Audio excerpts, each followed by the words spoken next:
तो चलिए बात जरा फिर से एक बार राजभवन की करते हैं। सीधे आपको लेकर चलते हैं राजभवन। आपको बताते चले कि जम्मू कश्मीर नेशनल कॉन्फ्रेंस के वाइस प्रेसिडेंट और जम्मू कश्मीर के नए चीफ मिनिस्टर बनने वाले चीफ मिनिस्टर उमर अब्दुल्ला राजभवन पहुंचे, जहां पर उन्होंने लेफ्टिनेंट गवर्नर मनोज सिन्हा से मुलाकात की और उन्हें सारी वो लेटर्स दे दी जो उन्हें सरकार बनाने के सपोर्ट में आए हैं, जिसमें आम आदमी पार्टी के का भी सपोर्ट उनको मिला, इंडिपेंडेंट कैंडिडेट्स का भी सपोर्ट उनको मिला और कांग्रेस का भी सपोर्ट उनको मिला। और उन्हें एज पर उमर अब्दुल्ला के मुताबिक उन्हें यह बताया गया है कि करीबन 2 से लेकर 3 दिन लग सकते हैं, जिसके बाद वो और उनके मिनिस्टर्स यहां पर ओथ ले सकते हैं। और उमर अब्दुल्ला ने क्या कुछ कहा राजभवन से निकल कर, आइए सुनाते हैं आपको। मैं अभी राजभवन से वापस आया हूं। माननीय लेफ्टिनेंट गवर्नर साहब से मेरी मुलाकात हुई।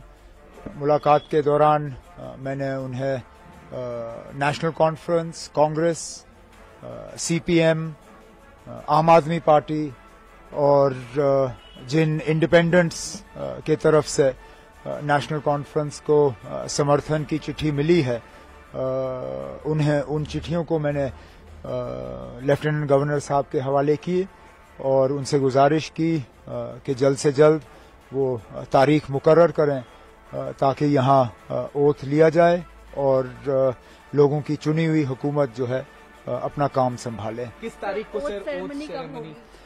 अब ये लंबा सिलसिला रहेगा, क्योंकि ऐसा नहीं है कि एक इलेक्टेड गवर्नमेंट को दूसरे इलेक्टेड गवर्नमेंट का जो है में तब्दील होगा। सेंट्रल रूल है, यूनियन टेरिटरी है और गवर्नर साहब को एक अपने कागज तैयार करके पहले राष्ट्रपति भवन भेजने हैं। राष्ट्रपति भवन से वो फिर होम मिनिस्ट्री में जाते हैं। होम मिनिस्ट्री अपना उसमें प्रोसीजर करके वो जो उनको अपनी कागजी कार्रवाई करनी होती है वो सारा करके वापस आ जाता है। तो फिलहाल हमें ये कहा गया है कि इसमें 2-3 दिन तो लग ही जाएंगे। तो अगले हफ्ते ट्यूसडे वेंसडे से पहले मुझे उम्मीद नहीं है।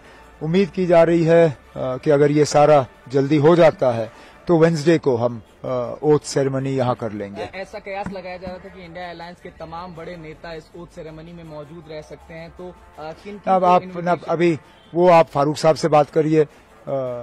इंडिया ब्लॉक के लीडर वो हैं और इन्विटेशंस अगर जाएंगे तो उनके तरफ से जाएंगे।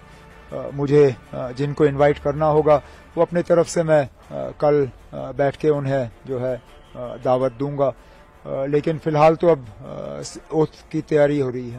आज कांग्रेस लीडर्स भी मिलने आए थे, तो क्या कोई डिमांड्स या कुछ नहीं? उन्होंने अब डिस्कशंस तो हमारी रहती हैं, हम मिलके हुकूमत बना रहे हैं। उनका जो है लेटर ऑफ सपोर्ट हमें हासिल हुआ है और उन्होंने आज अपनी बैठक की। उनकी अपनी बैठक में उन्होंने अपने हाईकमांड को इजाजत दी कि वो सीएलपी का जो है फैसला करें, सीएलपी लीडर का फैसला करें। तो हमने जो अपनी अंदरूनी बातें करनी थी वो हमने की। सर, काफी इंडिपेंडेंट कैंडिडेट्स भी अब ज्वाइन कर रहे हैं। एमसीए ने देखा पिछले कुछ दिनों में, तो क्या स्पेकुलेशन है कि और जो बाकी हैं वो भी ज्वाइन करेंगे, ऐसा कुछ? न, ऐसी बात नहीं है। ये आमतौर पे वही लोग हमारे साथ जुड़ रहे हैं जो पहले भी हमारे साथ जुड़े हुए थे। एक आध को छोड़ के ये सारे वही हैं जिनको शायद अलायंस की वजह से अपनी सीट नहीं मिल पाई और वो आज़ाद उम्मीदवार के तौर पे इलेक्शन लड़के गए और जीत गए। अब वो अपने नेशनल कॉन्फ्रेंस के साथ में वापस आना चाहते हैं और एक आध ऐसा है जो नेशनल कॉन्फ्रेंस में रह के हमारे साथ एक नया रिश्ता कायम करना चाहता है, जिसकी हमने सराहना की, जिसको हमने वेलकम किया।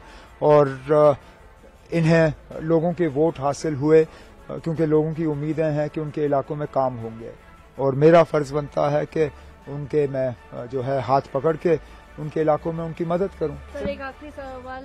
इल्तिजा मुफ्ती जी क्लेम कर रही हैं कि बिज बिहारा में एनसी के वर्कर्स जो है वैंडलिज्म कर रहे हैं, they are attacking their workers. How do मुझे कुछ नहीं कहना इसमें। ये अब अगर किसी तरह का सबूत है तो वो पेश करें। जिनके खिलाफ इल्जाम लगे हैं वो तो उनके खिलाफ अब केस करने के लिए तैयार हैं, डेफेमेशन के। अब ये अदालत को फैसला करने दीजिए कौन सही है कौन गलत। सर, जम्मू डिवीजन के इग्नोरेंस का एक बड़ा आरोप लगा। कोई इग्नोरेंस नहीं है ना, कोई